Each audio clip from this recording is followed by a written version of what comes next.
고환의 크기에 대해서도 한번 이야기를 해볼게요. 우리가 길이로 치면 저희가 고환 초음파를 많이 보는데 네.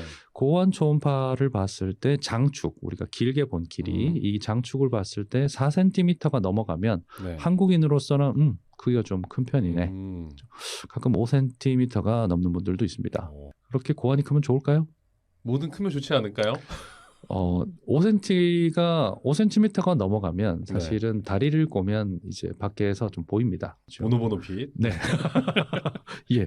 보노보노 빛이 나올 수 있기 때문에 고환도 너무 커버리면 조금 불편할 수는 있습니다. 네. 그래서 5cm에서 4cm가 어느 정도 크기가 좀 되는 고환이다. 근데 대부분의 사람들은 네. 3.5cm, 뭐 3.3cm 이런 분들도 다 괜찮습니다. 근데 3cm보다 조금 적으면 확실히 조금 볼륨감이 적지 않나 이런 생각이 들기도 하죠. 그래서 고환 같은 경우에는 우리가 메추리알하고 비교를 많이 하는데 메추리알보다는 조금 크고 달걀보다는 조금 작은 정도다.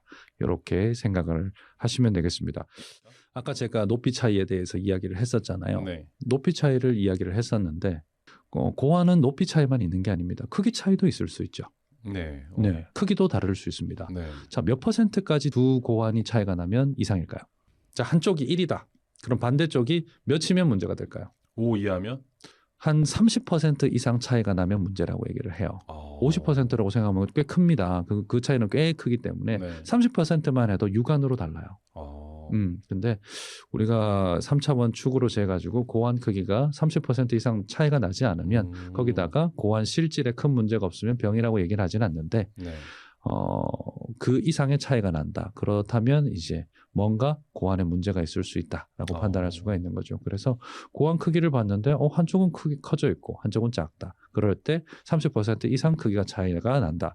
그러면 아까 제가 고환을 싸고 있는 막이 있고 거기에 매끌매끌한 물이 들어있다고 했죠. 네. 고환이 이렇게 이쪽 저쪽으로 잘 도망가기 위해서 그 물이 어느 순간 안에 고이는 경우가 있습니다. 그 물이 만들어지는 속도와 재흡수되는 속도가 네. 차이가 나는 경우가 있어요. 그렇게 되면 자, 만들어지는 건 많이 만들어졌는데 흡수율이 떨어지면 어떻게 될까요? 액체가 쌓이겠죠. 쌓이죠. 그게 음낭수종으로 진행할 수가 있는 것입니다. 고안에 물 찬다는 얘기 가끔 들리죠. 근데 이렇게 후레쉬 같은 거 비춰보면은 그렇죠. 안에 물이 차 있는 그 무드등으로 쓸 수 있다라는. 무드등으로. 어이구, 예. 남편 고안에 뒤에 전구를 갖다 놓으면 무드등이 되는. 네. 질환으로 이런 얘기하면 안 될 것 같아요. 진정한 불안. 예. 하지 마.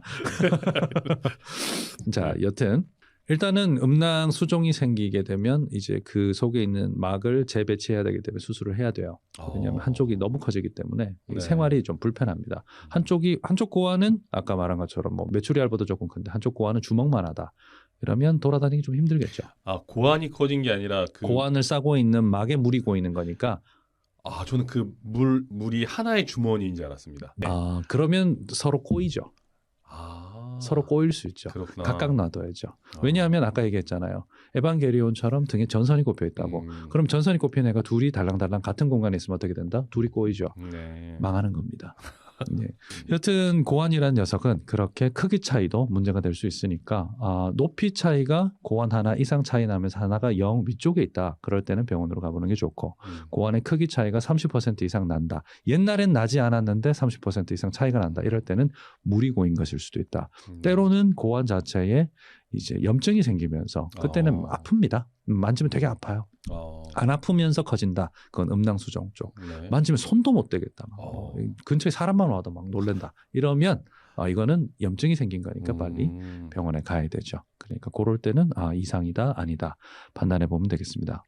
그래서 지금까지 어떤 게 고환은 어떤 게 정상일까에 대한 이야기를 해봤고 네. 고환이 또 어디서 만들어져서 내려오느냐 이런 이야기도 해봤네요. 네. 고환의 근원을 찾아서 갔었고요. 그렇죠. 고환의 근원부터 고환의 모양, 특징에 대해서 한번 이야기를 나눠봤습니다. 자, 이쯤 돼서 우리 구호 한번 외칠까요? 네. 네. 강의를 열심히 들어주신 분들께만 저희의 힘찬 구호를 들려드릴 것입니다. 알짱 연구소. 예, 감사합니다, 여러분. 자.